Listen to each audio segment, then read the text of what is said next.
In most AI-assisted workflows, the developer writes the prompt and owns the outcome. The product owner writes a Jira ticket, the developer interprets it, feeds it to an AI agent, and 2,000 lines of code appear. 3 sprints later, everyone's still arguing about what was actually specified. The root cause isn't bad developers or bad POs. It's that nobody owns the spec as a living artifact. Jira tickets describe work to do. They die when the sprint ends. What if your specs lived in Git? Each requirement is a Markdown file with YAML Frontmatter, stored right next to the code. 1 file per requirement. The Frontmatter carries metadata, who owns it, when it was last updated, and crucially, its status. No external tools. No Confluent sync. The spec is a file, reviewed in PRs, versioned in Git, and readable by both humans and AI agents. Here's where it gets interesting. The status field isn't just a label. It's an ownership signal. Draft means the PO is still thinking. Review means the team's looking at it. Approved means it's ready to implement the handoff moment. In development means the dev team owns it. Under test means responsibility flows back to the PO. And release means everyone agrees it's done. 6 statuses, 3 phases, a relay baton that passes between roles at every transition. Let's walk through it. Sarah, the PO, creates 3 requirements for a shopping cart feature. She writes what the feature does, not how to build it.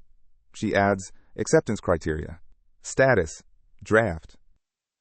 She moves to review. Marco flags a concern about local storage limits. Lisa adds a missing edge case. Sarah updates the spec. All in Git commits, not Jira comments. Status moves to approved. Now the dev team takes over. The AI agent reads the approved specs directly. Not from a copy-pasted prompt. It implements what was specified. Status in development. After implementation, the status moves to under test. Sarah tests each acceptance criterion against the running system.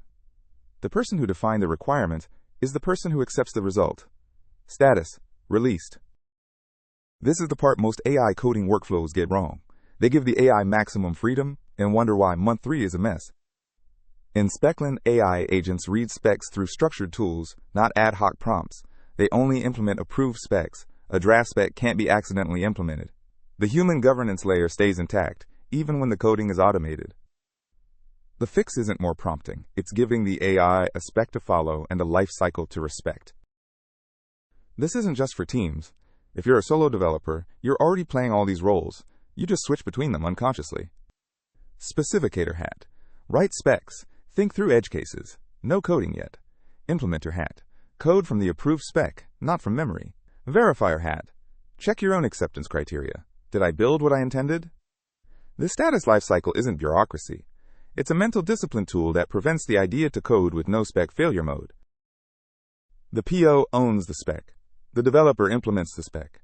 The status tells you who's holding the baton right now. SPECLAN is free on the Versus Code Marketplace. Try it and let us know how your spec handoff works.